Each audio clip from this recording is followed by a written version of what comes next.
At this point in time, I'd like to call this meeting of the Middlesex County Board of Chosen Freeholders to order. Please rise for a moment of silence.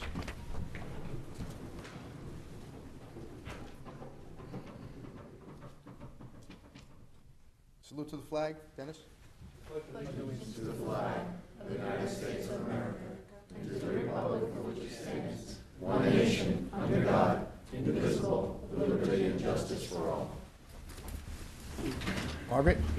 Notice of this meeting pursuant to the Open Public Meetings Act and JSA 10:4-10 has been complied with and shall be entered into the minutes of this meeting. Roll call.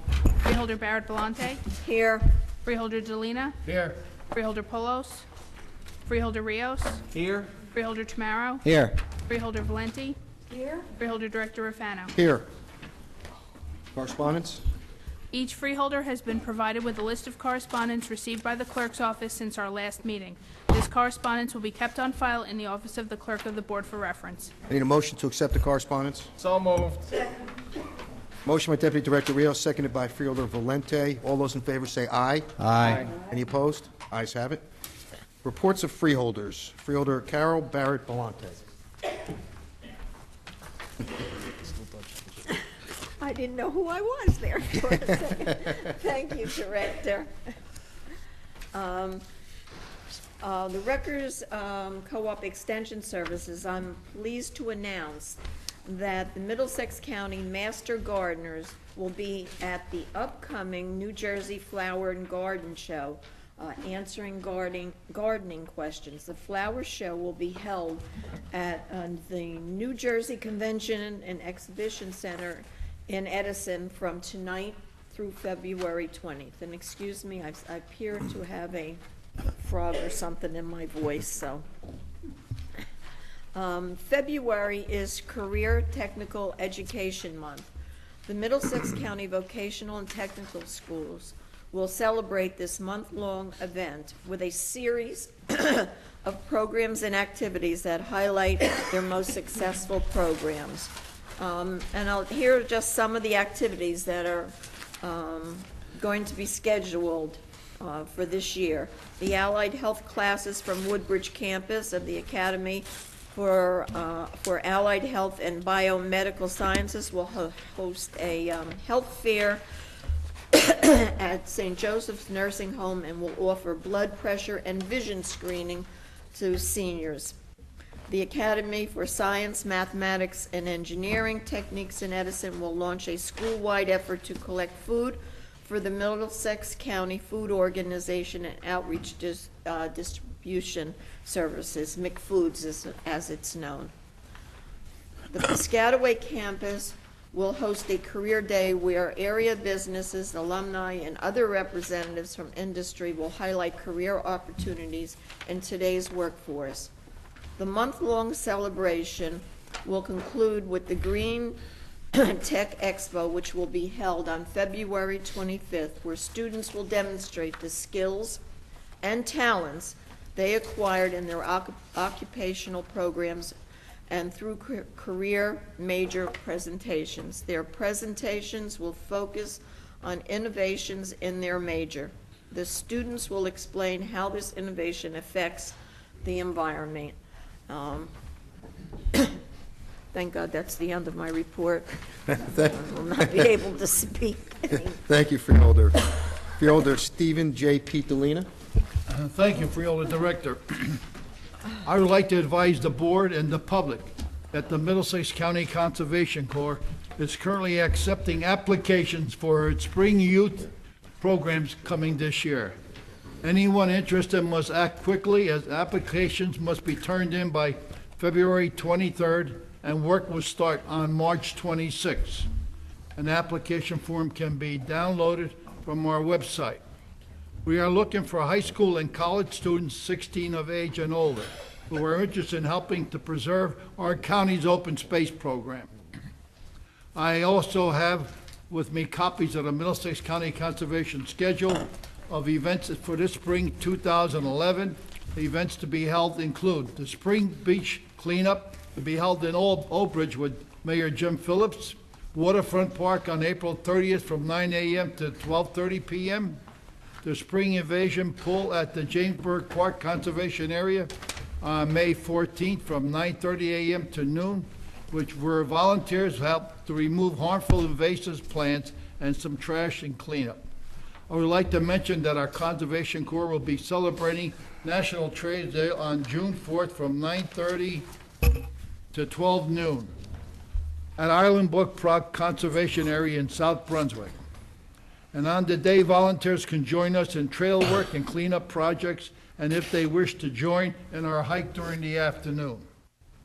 Anyone interested in participating in this event or would like further information on applying to be a member of our Conservation Corps, call Valerie Leone at 732-745-3064.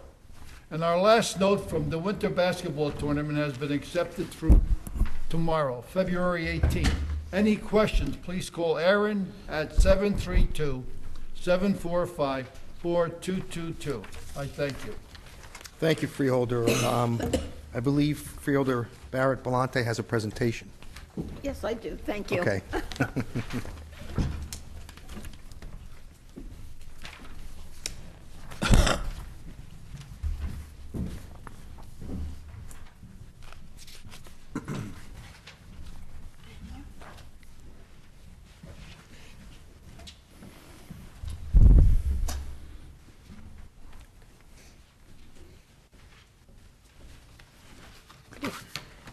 Good evening, everyone.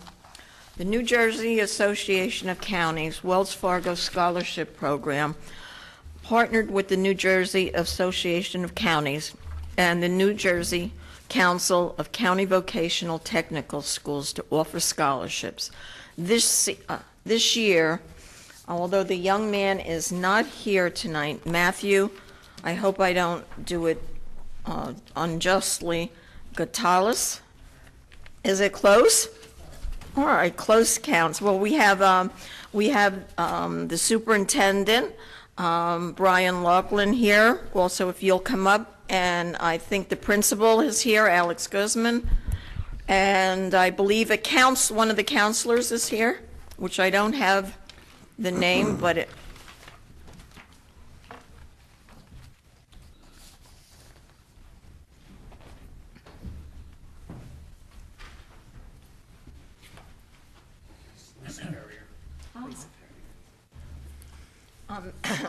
I'm presenting this to you, and hopefully Matthew will get it. And who would like to speak? I guess I will. I'm just here to express the gratitude of the Galatilis family and Matthew. They were unable to be here because he and the family both all work in the evening. Matthew's a fine young man who is currently going to Middlesex County College in the dietitian, to be a certified dietitian. He's on the New Jersey STARS program. He was our valedictorian. The money award that he received, I assure you, will greatly help him. He intends to buy books with it. So thank you very much on behalf of Matthew and the Galatilises. Thank you so much for coming.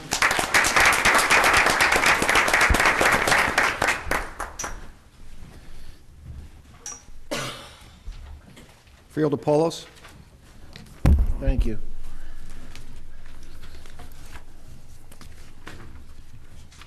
Tonight, I received a phone call from our transportation director, Steve Fattanti, with some exciting news. We are about to ink a contract. I don't think we've done it yet, but if we have, Steve, correct me, have we actually signed that contract on the air today? Signed contract for new advertising on our county transit fleet.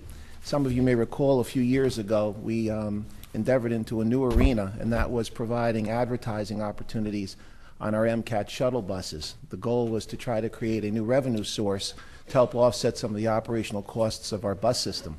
We wanted to pattern our opportunities similar to those of New Jersey Transit and other bus lines who sell advertising space on the sides of their buses. Some of them wrap their buses to be able to generate revenue.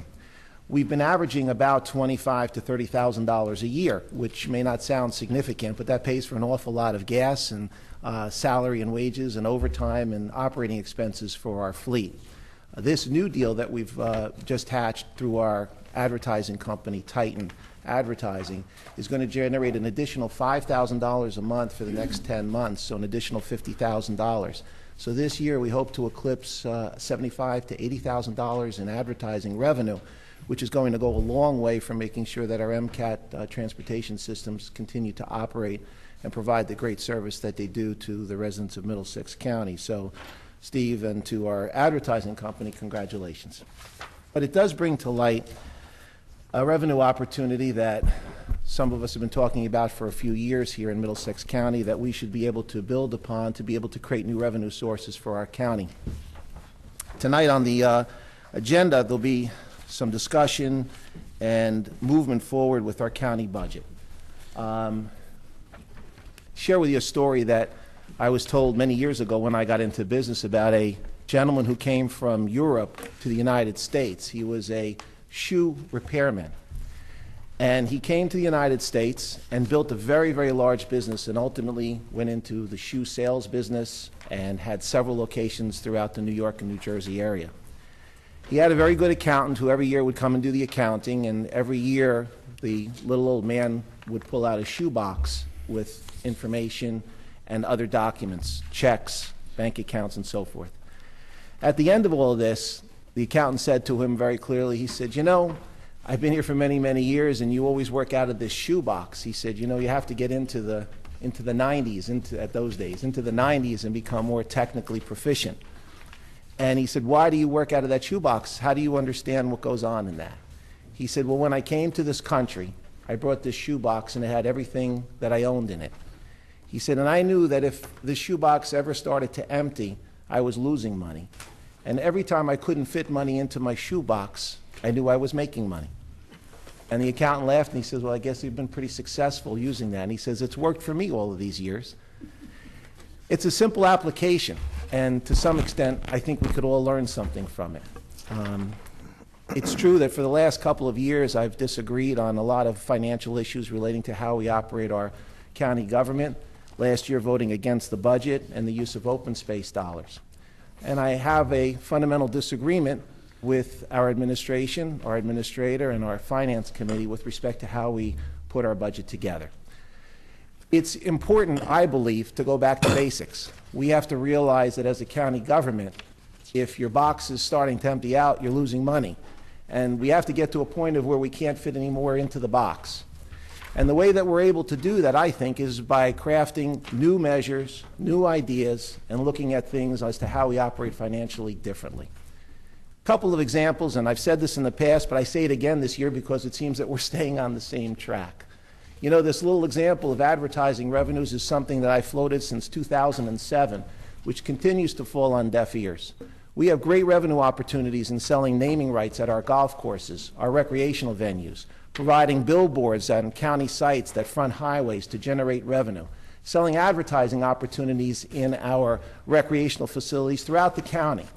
We've lost hundreds of thousands of dollars annually for the last 3 years by not pursuing these simple, easy revenue opportunities that are run by an outside concern, such as Titan, that runs our advertising for our buses, require no work and no effort on the part of the county, simply penning a contract and creating new opportunities. Yet we continue each year to refuse to look at that, to open those opportunities to generate revenue.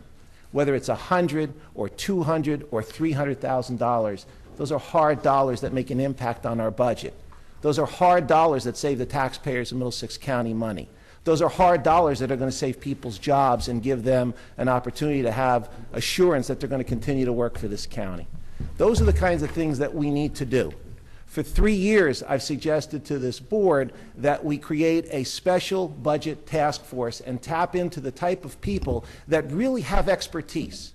With all due respect to our administrator, he was just a freeholder before he came an administrator and doesn't have any particular new ideas or new expertise to bring to the table.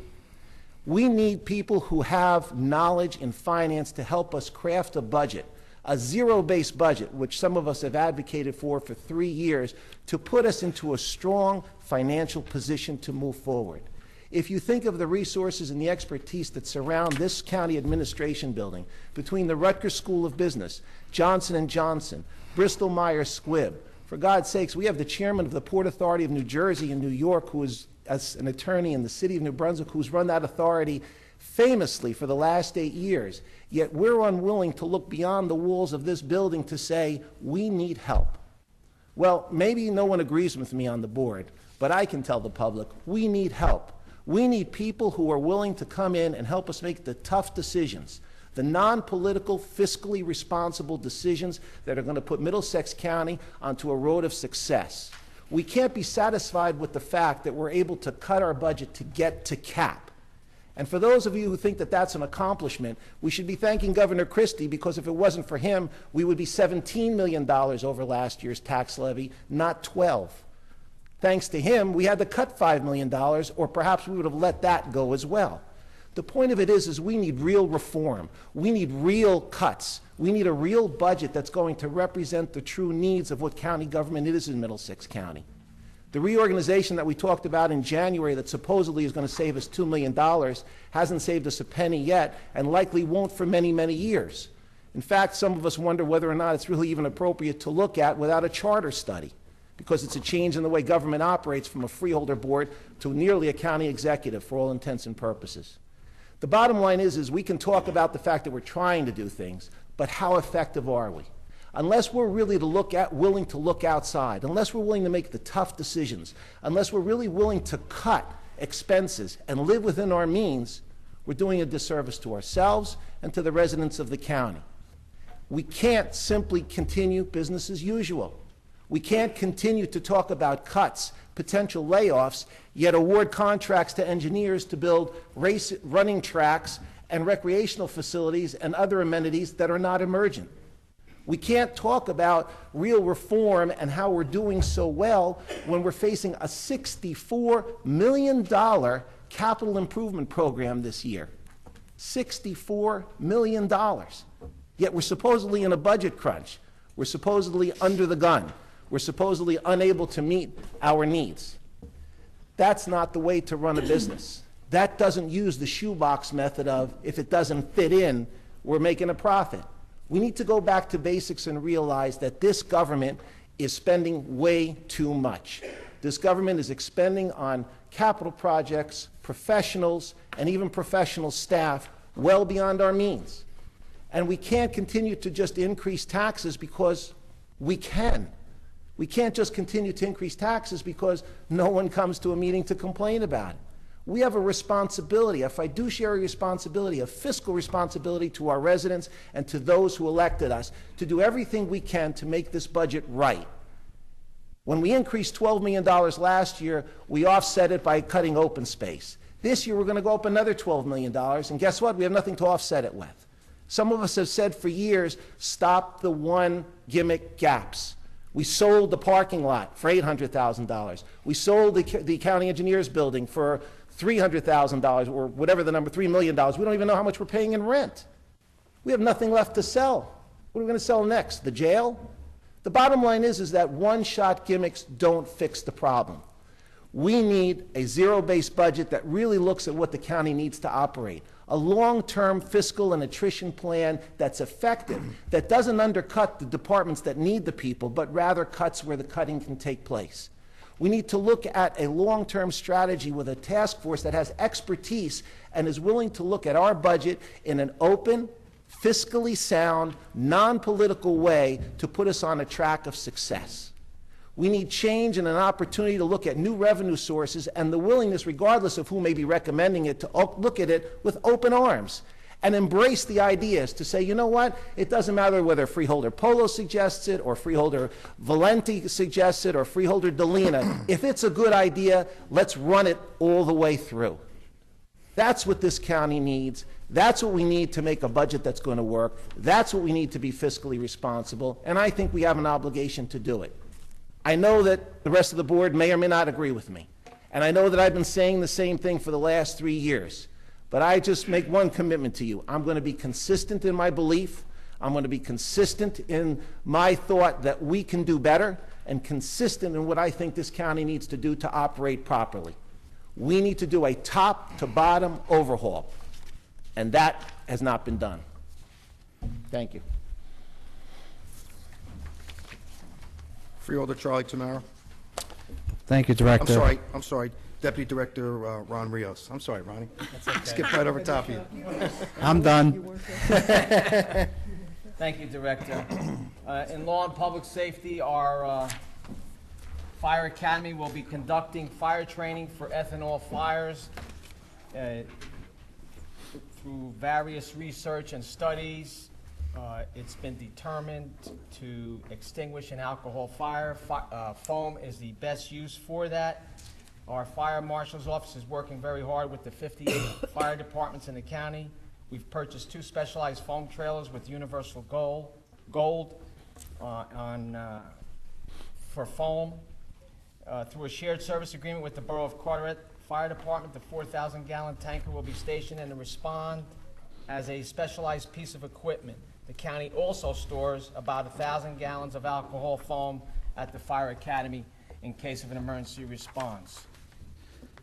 There will be, on March 15th, on behalf of Rutgers, the State University of New Jersey, UMDNJ, we will be participating in a tabletop exercise to get trained for a terrorist attack or for anyone to be prepared against weapons of mass destruction.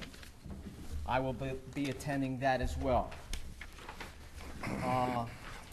On Wednesday night, February 23rd, a full-scale exercise will take place at the Fire Academy that will test the response of several CERT teams in setting up a volunteer reception center. And this is in response to 9/11. When 9/11 occurred, there were a lot of people that were willing to step up to the plate and volunteer in one way, shape, or form in trying to help the emergency responders at the World Trade Center. So this is, and a lot of people weren't utilized in a proper fashion because it was such a devastating day. And so now we're trying to organize things, and screened volunteers will come to assist the county in a major weather incident, in any kind of incident. So people that will be involved will be Office of Emergency Management, the Health Department, and the CERT teams from 4 municipalities will be Old Bridge, Plainsboro, Piscataway, and Woodbridge. And the exercise will be from 5 until 10 p.m. Anyone wishing to attend is more than welcome to come.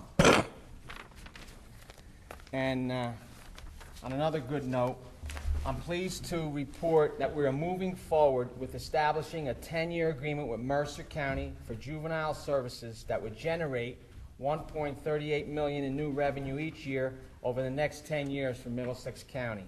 If approved by the state, juvenile offenders from Mercer County would be housed in a Middlesex County Youth Services Facility in North Brunswick beginning June 1st. This agreement would take advantage of our efficient state-of-the-art youth services facility, while at the same time lessen the burden on our taxpayers.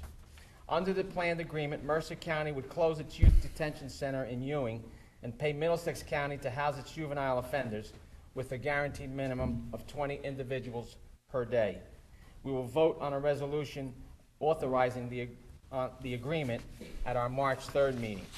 The arrangement with Mercer County will be similar to the agreement we have with Monmouth County last year, which so far has generated $2.5 million in revenue for our county, and also with Somerset County more than a decade ago.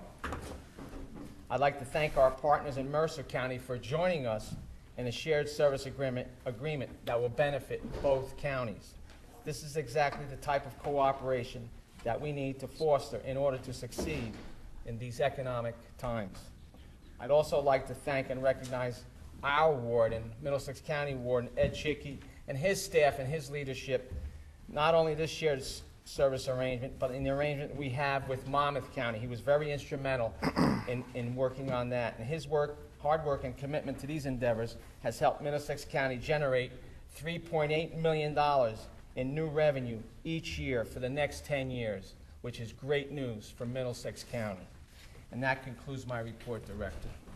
Thank you, Deputy Director. Freeholder Charles Tamaro. Thank you, Director. First, I want to report on the last freeholder meeting. We supported a resolution against two bills, one in the Senate, one in the Assembly. The Senate bill was 2664 and the Assembly bill was 3766.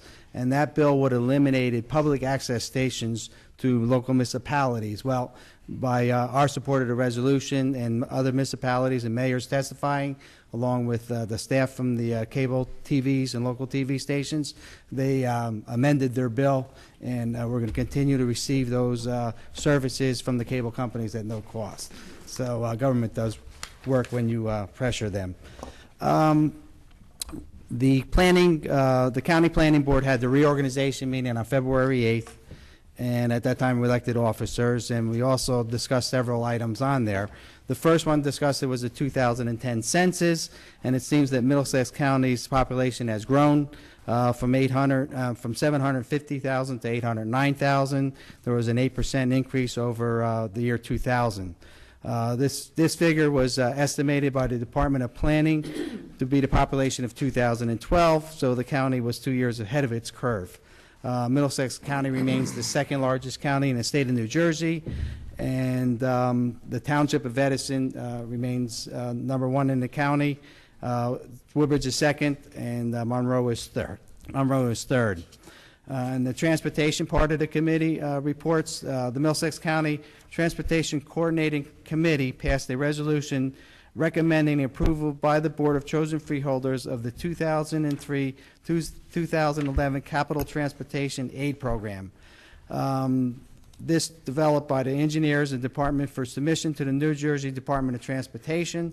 Under the CPT, the county received $6,051,000 in 2011 towards its roads, highways, and bridge improvements. It also studied the Route 9 transit linkage study. The purpose of this study was to enhance overall transit services and connections along the Route 9 corridor through Obridge and Saraville. Comments of this study and recommendations are being considered for inclusion into the final draft of the study. A presentation of the study to the County Transportation Coordinating Committee is scheduled for February 22nd meeting. The North Jersey Transportation Planning Authority traffic sign inventory assessment program. This program was intended to provide federal funds to assist NJTPA member subregions and completion of traffic sign inventories in order to establish management assessment methods to maintain traffic signs. The Middlesex County Department of Public Works submitted an application to NJTPA for $225,000 under this program for inventory data collection efforts and equipment purchases relating to some 45,000 signs along 400 roadway miles in Middlesex County. The land development review, the committee meeting held January through December 10th, 2010, acted on 479 land development requests. The committee acted upon 36 extensions, 27 releases of performance bond guarantees, 43 classifications, 4 recommendations, 179 approvals, 109 conditional approvals, no disapprovals. They had 28 withdrawals, no reviews, and 45 rejections. Of the 8 items of old business of each of the other matters, the highest monthly totals of applications reviewed over the past 13 months occurred in the months of June and September of 2010. The staff collected $1,557,553 in performance guarantees from developers for 43 projects, which were collected as either cash or bond and posted when installing infrastructure improvements within the county right-of-ways to fulfill the conditions of the board's approval. The municipalities with the highest applications in 2010 included Edison, Monroe, Old Bridge, Piscataway, and Woodbridge. The County Agriculture Development Board, now this is a good thing because they once again preserve farmland throughout the county. The county has 5 CADB approved farmland preservation applications currently in various stages of completion. A 49-acre parcel and a 164-acre parcel in Cranberry Township, a 15-acre, 12-acre, and 45-acre parcel in Monroe. And recently, a 43-acre farm parcel was officially closed in December 2010. The State Department of Agriculture, Agricultural Development Board, and County Agricultural Development Board and the municipality purchased the development rights and have permanently preserved 43 acres. There has been an increase in number of inquiries of farmland preservation applications, and the staff is currently reviewing 3 applications and has forwarded several more interested landowners in South Brunswick, Monroe, and Cranberry Townships. To date, the county farmland preservation has saved over 5,000 acres that they preserved. And that's my report, Director. Thank you, Freeholder. Freeholder Blanquita Valente. Thank you, Freeholder Director. I want to report in the Commission the status of women and say that it's alive and well. It's been dormant for a while. Our Middlesex County Department of Human Services provides staff to support to the Commission, and it advocates for all women in Middlesex County and is an effective forum to identify and address women's issues and concerns. Excuse me. The Commission will hold its first Citizens of the Year Award Dinner on March 23rd, 2011 at the Pines Manor in Edison. The dinner will have a historical theme commemorating women's accomplishments through the decades. Distinguished women residents of Middlesex County will be honored for their contributions in the following areas: arts and entertainment, business, education, health, medicine, government, law, public safety, social services, and volunteerism. And for more information on this exciting event or to download an invitation, please visit the County Department of Human Services website. And that's the end of my report. Thank you, Freeholder. As part of my report, I'm going to read a statement about the 2011 annual budget. This evening, the Middlesex County Board of Chosen Freeholders will introduce a county operating and capital budgets for 2011. In light of the current economic situation and taxpayer sentiment to have less costly and more efficient government, it is incumbent on this county to begin the work of making fundamental changes in how it is organized and how it conducts business. To achieve these objectives, we have begun the journey of redefining and enhancing existing operational processes and utilizing advancements in technology. This will allow us to streamline and consolidate departments and eliminate broken procedures and redundancies.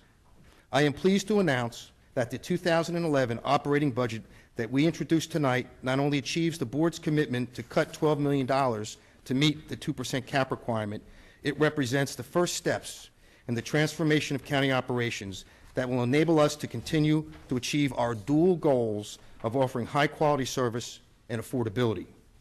The Finance and Administration Committee, which I chair and of which Freeholder Deputy Director Ron Rios is a member, has been diligently working with all our departments and the Board of Chosen Freeholders to introduce this budget, not just at the 2% mandated cap level, but $500,000 below this mandate. Throughout these challenging times, we are confident that by fundamentally changing the way we do business, we are defining a sustainable approach to providing programs and services our residents expect from good government now and in the future. The following are key components to this year's budget. In the area of salaries and wages, the budget reflects the reduction of 150 positions. This will reduce salaries and wages by $7.3 million. We will reduce overtime by $870,000 from 2010 levels. We will continue to freeze all non-essential hiring and eliminate vacant positions where appropriate. In the area of operating expenses, we have cut operating expenses by over $1 million from 2010 levels by streamlining the operating structure and functions of county government in 2011. We have reduced our capital improvement and lease purchase plan by $3.1 million from the 2010 plan, yet we are still making critical investments in infrastructure improvements that are essential to the safety and well-being of our residents. In the area of new shared service arrangements in new revenues, we are in the process of signing a 10-year shared services agreement with Mercer County for youth services. This will generate $1.38 million a year in new revenue. This agreement will generate more than $13 million in new revenue over the next 10 years. The Middlesex County Fire Marshal's Office will start uniform fire safety code inspections for a growing number of municipalities in 2011, beginning with the boroughs of Dunellen and Middlesex. This is another shared services program that will provide critical savings to our municipalities. We will continue to be active with federal, state, and county officials that have expressed interest in using our adult corrections and youth services facility. With all these initiatives in place, the county still faces the daunting task of contending with increased costs and revenue losses that are out of our control. The county must absorb $3.3 million in increased pension costs, $1.5 million in reductions in state aid for critical mental health care, and $2 million lost in fees the state pays for holding its inmates at our corrections facility. At the same time, the county is faced with a $1.5 million decrease in our traditional revenue sources from county clerks' fees and interest income because of the stalled economy. This 2011 Middlesex County budget reflects our continued commitment to driving down operational costs and increasing efficiencies. It reflects the will of the people who expect quality services at prices they can afford. It represents a blueprint for sustained savings and cost efficiencies that the county will follow in 2011 and beyond. We will continue to work on behalf of the people we serve, and in doing so, will ensure that Middlesex County continues to be the greatest county in the land. Thank you. Now for the introduction of the 2011 annual budget. Clerk will read the resolution relative to the establishment of the cap bank for 2011. Calendar year 2011 resolution to increase tax levy cap limits and establish a cap bank, NJSA 48:4-45.14. Authorized public hearing to be held on March 24, 2011 at 7 p.m. in the Freeholders meeting room. I need a motion. So moved. Excuse me, I have to read You the have whole to read the whole resolution. That's right. I was just taking a breath. Okay. Whereas the local government cap law, NJSA 48:4-45.1 et sec, provides that in the preparation of its annual budget, a county shall limit any increase in its levy in said budget to 2% unless authorized by resolution to increase it to 3.5% over the previous year's tax levy, subject to certain exceptions. And whereas NJSA 48:4-45.15A provides that a county may, when authorized by resolution, establish and when and if necessary, utilize a cap bank for the allowable increase from the 2% cap limit to the 3.5% rate within the current year or in either of the next two succeeding years. And whereas the County of Middlesex finds it advisable and prudent to increase its calendar year 2011 tax levy cap by up to 3.5% over the previous years in the interest of promoting the health, safety, and welfare of the citizens. And whereas the Board of Chosen Freeholders hereby determines that a 1.5% increase in the tax levy cap bank for said year, amounting to $2,986,549 in excess of the tax levy cap bank otherwise permitted by the local government cap law, is advisable and prudent. And whereas the Board of Chosen Freeholders hereby determines that any amount authorized herein above that is not utilized as part of the final budget tax levy shall be retained as an exception to the final tax levy cap in either of the next two succeeding years. And whereas NJSA 48:4-45.14 requires that a public hearing be held thereon, and whereas this board wishes to hold said public hearing on Thursday, March 24th, 2011 at 7 p.m. in the Freeholders Meeting Room, County Administration Building, New Brunswick, now therefore be it resolved by the Board of Chosen Freeholders of the County of Middlesex, a majority of the full authorized membership of this governing body affirmatively concurring that in the calendar year 2011 budget year, the final allowable tax levy cap of the County of Middlesex shall, in accordance with this resolution, and NJSA 48:4-45.14, be increased by 1.5%, amounting of $2,986,549, and that the calendar year 2011 county budget for the County of Middlesex be approved and adopted in accordance with this resolution. And be it further resolved that any amount authorized herein above that is not utilized as part of the final budget tax levy shall be retained as an exception to the final tax levy cap in either of the next two succeeding years. And be it further resolved that a public hearing shall be held on Thursday, March 24th, 2011, at 7 p.m. in the Freeholders Meeting Room, County Administration Building, New Brunswick, New Jersey. Be it further resolved that the clerk of this board shall cause this resolution to be published in the Home News Tribune, East Brunswick, at least 10 days prior to the date of said public hearing. Be it further resolved that a certified copy of this resolution as introduced be filed with the Director of the Division of Local Government Services within 5 days of introduction. And be it further resolved that a certified copy of this resolution upon adoption be recorded with the recorded vote included thereon be filed with the Director within 5 days after such adoption. Okay, now, I need a motion. So moved. Second. Motion by Deputy Director Rios, seconded by Freeholder Valente. Roll call. Freeholder Barrett Belmonte. Yes. Freeholder Delina. Yes. Freeholder Polos. Again, I indicated last year that we would be in a $12 million deficit. I said it at a public meeting. I'm sure it's on tape. We increased our budget by $12 million last year. We're doing it again this year. We had mechanisms this year to put in place to be able to hedge against that. We didn't implement any of them. I have to vote no. Freeholder Rios. Yes. Freeholder Tamaro. Yes. Freeholder Valenti. Yes. Freeholder Director Rafano. Yes. Clerk will read the county budget notice. Annual budget of the County of Middlesex for the fiscal year 2011. Be it resolved that the following statements of revenues and appropriations shall constitute the county budget for the year 2011. Be it further resolved that a summary of said budget be published in the Home News Tribune in the issue of March 4, 2011. The Board of Chosen Freeholders of the County of Middlesex does hereby approve the following as the budget for the year 2011. Summary of approved budget. Total of general appropriations for 2011, $405,422,000, less anticipated revenues, $85,329,000. Amount to be raised by taxation, county purpose tax, $320,093,000. Motion to introduce the budget. So moved. Second. Motion by Deputy Director Rios, seconded by Freeholder Valente. Any discussions by the freeholders about the budget? Roll call, please. Freeholder Barrett Belmonte. Yes. Freeholder Delina. Yes. Freeholder Polos. No. Freeholder Rios. Yes. Freeholder Tamaro. Yes. Freeholder Valenti. Yes. Freeholder Director Rafano. Yes. Notice is hereby given that the budget and tax resolution was approved by the Board of Chosen Freeholders of the County of Middlesex on February 17, 2011.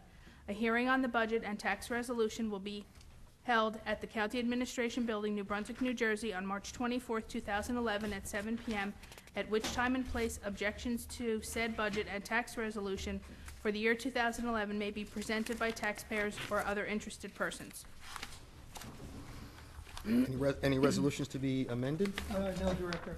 Any resolution to be added? Yes, there is one. It's an award of contract to David V. Greger for the furnishing of a comprehensive traffic safety program and administrative services as required by the Middlesex County Department of Public Works in a total amount not to exceed $53,688.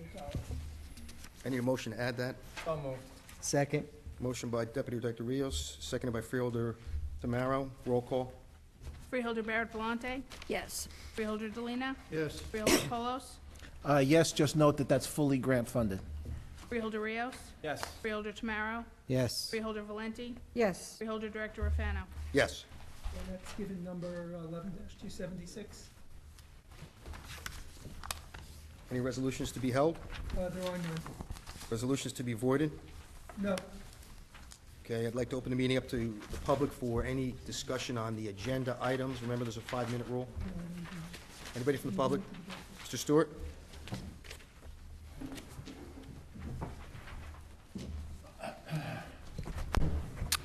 Richard Stewart, New Brunswick. Page 2.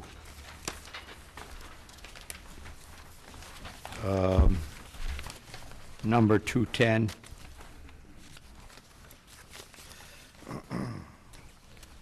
Can I get some clarification what that is? Yeah, John Kwasnick has been one of our assistant county counsels. He's a contract attorney as opposed to we're an employee, and he handles cases as assigned by our office. What sort of cases? He does a lot of consumer affairs matters. He handles some real estate closings, and he handles, occasionally, I believe, some of the involuntary commitment hearings. So he handles a fairly wide variety of legal matters for our office. But this is stuff that can't be handled by the regular staff, or? No, it isn't. It can't be. We probably have, considering we are the second largest county in the state, we probably have among the smallest full-time staff of any county council. Page 6.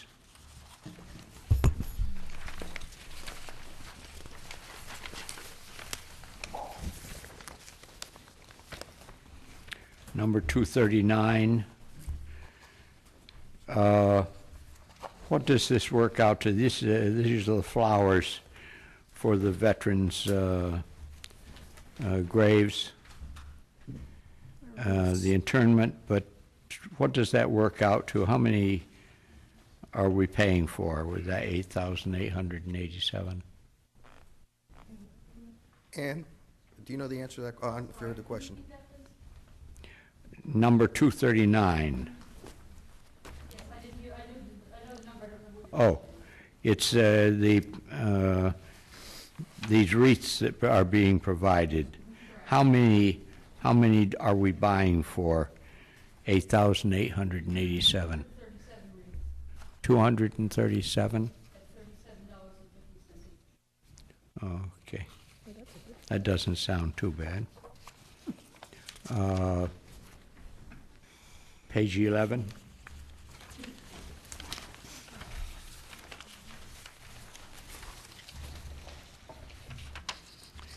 The very last one, 275. Could someone explain what that is all about?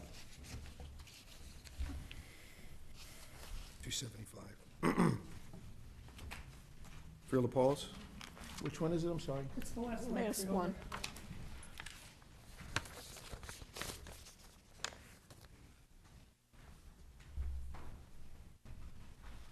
Well, that's FTA money, right, Steve? Isn't that for the federal grant money for MCAT? That's our matching grant, federal grant. If we get a federal grant, we apply clearly for a lot of grants. Some are federal, some are state, some require matching funds, some don't. And the federal transportation funds are used for shuttle programs, for transportation of disabled, jobs, and we kind of use those dollars and able to morph the shuttles into something that can serve multiple populations. So it's, well, our share is $463,000, which is not insignificant. That's correct. Maybe not right here now, but maybe I can get more of a breakdown. Sure. We can provide you a list of all the grants that we receive, which ones are matching, which ones are not. And as I said, there's a list of not only federal but state grants as well that we take advantage of, as well as some New Jersey Transit dollars. Thank you. Anybody else in the public? Motion to close. Second. Motion by Deputy Director Rios, seconded by Freeholder Valente. All those in favor say aye. Aye. Any opposed? Ayes have it. Now, does any freeholder have any resolution that they would like to be removed from the consent agenda and voted on separately? Yes, I have one, Freeholder Director. Sure. Resolution 11-0241. Okay, and I have one also, 11-0221. Anybody else? Yeah, the bills list, please. What number is that? I don't know.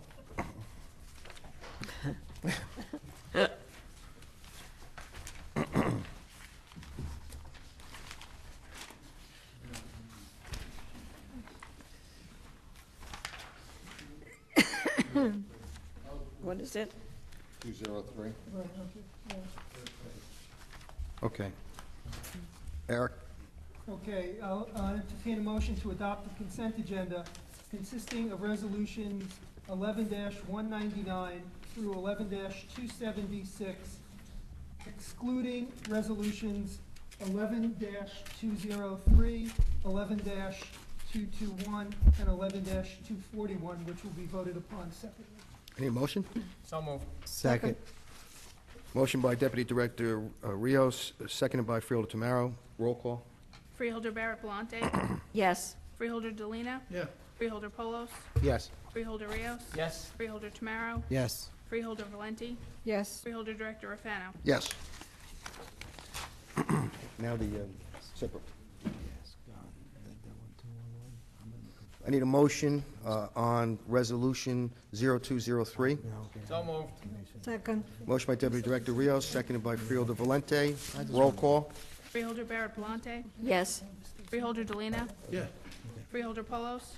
I'm voting no because one of the payments on here is for another settlement of another case involving our sheriff's department. We've already spent $2.5 million in settlement fees and legal fees, which is part of the reason why we're in a fiscal mess. This includes another payment for another case, and I think at some point or other we need to either take action and try to collect it or do something as a board. We can't continue to kind of have that kind of action that's just bleeding the taxpayers of Middlesex County, so I vote no. Freeholder Rios? Yes. Freeholder Tamaro? Yes. Freeholder Valenti? yes, Freeholder Director Rafano? Yes. Next, I need a motion on Resolution 11-0221. So moved. second, Motion by Deputy Director Rios, seconded by Freeholder Valente. Roll call. Freeholder Barrett Palante? Yes. Freeholder Delina? Yes. Freeholder Polos? Yes. Freeholder Rios? Yes. Freeholder Tamaro? Yes. Freeholder Valenti? yes, Freeholder Director Rafano? Present, not voting. And lastly, I need a motion on Resolution 11-0241. So moved. Motion by Freeholder Tamaro. I need a second. Second. Second by Deputy Director Rios. Roll call. Freeholder Barrett Palante? Yes. Freeholder Delina? Yes. Freeholder Polos? Yes. Freeholder Rios? Yes. Freeholder Tamaro? Yes. Freeholder Valenti? present not voting, Freeholder Director Rafano? Yes. Okay, at this time, I'd like to open up to the public on any item.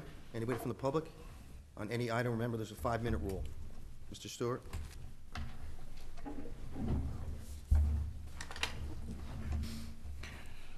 I would like to share with you a thought that I already shared with the director, but he didn't leap on board. I grew up in Morris County in a good Republican borough. If you counted dogs and chickens, we had 2,500 people at least. But the mayor and the council members, 5 council members, received no pay, any more so than do officers of the American Legion, the Knights of Columbus, and all other good causes. I remember joking one time about graft, and the the councilman in charge of the roads. He said that he possibly was the only one who did get any payoff. He got a case of whiskey every Christmas from one of the prime contractors. But I have wondered over and over why we are paying people for a public service. Maybe they wouldn't be in it for 30 and 40 years in some cases if they were doing it without getting paid. We've got, I don't know how many millionaires in Congress, multimillionaires even, and they are taking their salaries, and I don't know why. On the other hand, if you go out here and want to get food stamps, means tested. You will need Medicaid, it's means tested. Everything for the people at the bottom is means tested, and they really go over it tightly. Just a few dollars can take you off Medicaid if you try to get a side job to augment your income slightly. I think that it would be a wonderful thing if we started, and maybe it could start right here tonight, with the thought of elected people having a means test. If you've got adequate income, why should you also get paid for this public service? anymore, so that I say, than people who are veterans of foreign wars officers, American Legion officers, Knights of Columbus, all of the other good causes that people who donate a lot of time to the Red Cross and donate time up at and without getting paid at the hospital. I think that public service should not be something that you're going to be, that you can even get rich on. Because some congressmen go in there with nothing, and by the time they end up, they have a home in Florida or down in the Bahamas, a place up in the mountains, a place in Denver, Colorado. They do all right. I think it's something for you to think about. Thank you, Mr. Stewart. Anybody else from the public? Motion to close. Second. Motion by Deputy Director Rios, seconded by Freeholder Tamaro. All those in favor say aye. Aye. Any opposed? Ayes have it. Your motion to adjourn the meeting. Move. Motion by Deputy Director Rios, seconded by Freeholder Valente. All those in favor say aye. Aye. Any opposed? Ayes have it. Meeting adjourned.